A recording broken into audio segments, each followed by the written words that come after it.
नमस्कार, आप देख रहे हैं बिस्तक और मैं हूं आपके साथ विशाल शर्मा। भारतीय शेयर बाजार आए दिन रिकॉर्ड बना रहा है। निफ्टी जल्द ही 20,000 के लेवल को पार कर जाएगा। इसके साथ ही सेंसेक्स ने पहली बार 67,500 के लेवल को पार किया था। यानी बाजार में चारों तरफ हरियाली छाई हुई है।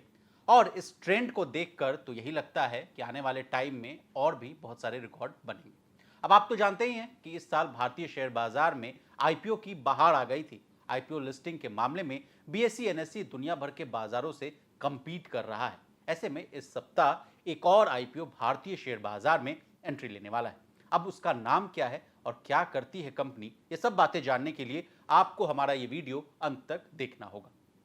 यथार्थ hospital and trauma care services limited का आईपीओ पब्लिक सब्सक्रिप्शन के लिए अगले हफ्ते ओपन हो रहा है। इस इनिशियल पब्लिक ऑफरिंग यानी आईपीओ के जरिए कंपनी 490 करोड़ रुपए जुटाना चाहती है। बॉम्बे स्टॉक एक्सचेंज और नेशनल स्टॉक एक्सचेंज पर कंपनी के शेयर लिस्ट हो जाएंगे। अब अगर आपको भी इस आईपीओ में पैसा लगाना है तो आपको कितना रुपए इन्वेस्ट करना होगा, ये जान लीजिए।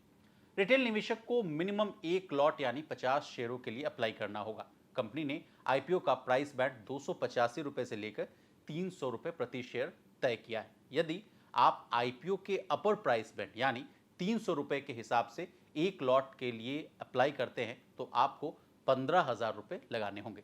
रिटेल निवेशक अधिकतम 13 लॉट के लिए बिडिंग कर सकते हैं। इसके लिए उनको 1,95,000 रुपए इन्वेस्ट करना होगा।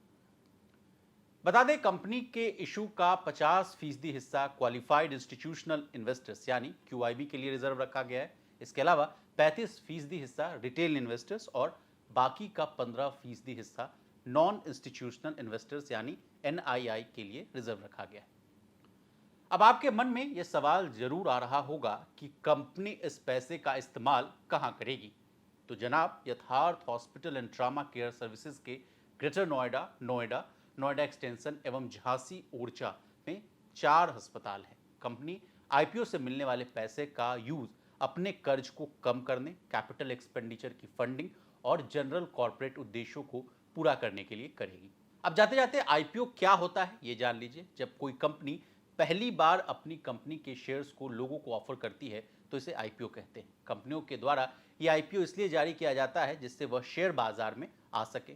शेयर बाजार में उतरने के बाद कंपनी के शेयरों की खरीदारी और बिकवाली शेयर बाजार में होती है। यदि एक बार कंपनी के शेयरों की ट्रेडिंग की इजाजत मिल जाए तो फिर इन्हें खरीदा और बेचा जा सकता है। इसके बाद शेयर को खरीदने और बेचने से होने वाले फायदे और नुकसान में भागीदारी निवेशकों की भी होती है। अब कंपनी आईपीओ क्यों जारी करती है ये जानना भी बहुत जरूरी है। जब किसी कंपनी को अपना काम बढ़ाने के लिए पैसों की जरूरत होती है तो वो आईपीओ जारी करती है। ये आईपीओ कंपनी उस वक्त भी जारी कर सकती है जब उसके पास धन की कमी और तो और अगर कंपनी बाजार से कर्ज ना लेना चाहती हो तो वो कर्ज लेने के बजाय आईपीओ से पैसा जुटाती है। शेयर बाजार में लिस्टेड होने के बाद कंपनी अपने शेयरों को बेचकर पैसा जुटाती है। बदले में आईपीओ खरीदने वाले लोगों को कंपनी में हिस्सेदारी मिल जाती है।